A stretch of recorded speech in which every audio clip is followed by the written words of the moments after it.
Hello, today is the anniversary of the ending of the Vietnam War. It was on the 30th of April in 1975 that the Viet Cong finally conquered Saigon and declared victory.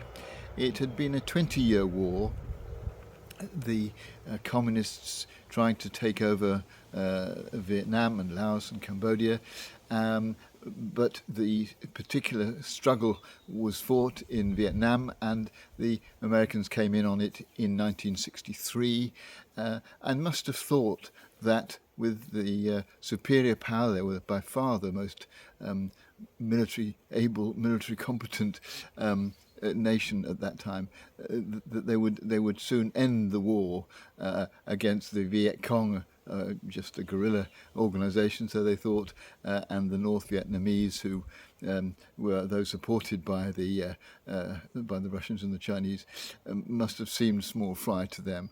But actually, no. The war lasted another 12 years. It was 10 years before America withdrew, defeated, unable to do what they had pledged to do and protect those three countries from communism, and indeed eventually they all became communist. A reminder, I think, really of how futile war is, the number of people who died in it, the horrible use of napalm by the United States, the suffering caused, the disruption to American society caused by the anti-Vietnam War riots and protests. The whole process created such turbulence and ended in complete failure. A reminder that war isn't the answer to everything, and probably is the answer to nothing.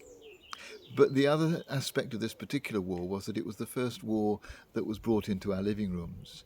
It was the first war that we saw on television, in the news, real, almost clips from that day's activity. This was something completely new, and made war a much more realistic issue for ordinary people who had no experience of it. And initially the Americans allowed reporters free rein because they thought that this would be to their public relations advantage, but actually the opposite was the case. And the more people saw of what the American forces were actually doing, the more the protests against the war grew and developed.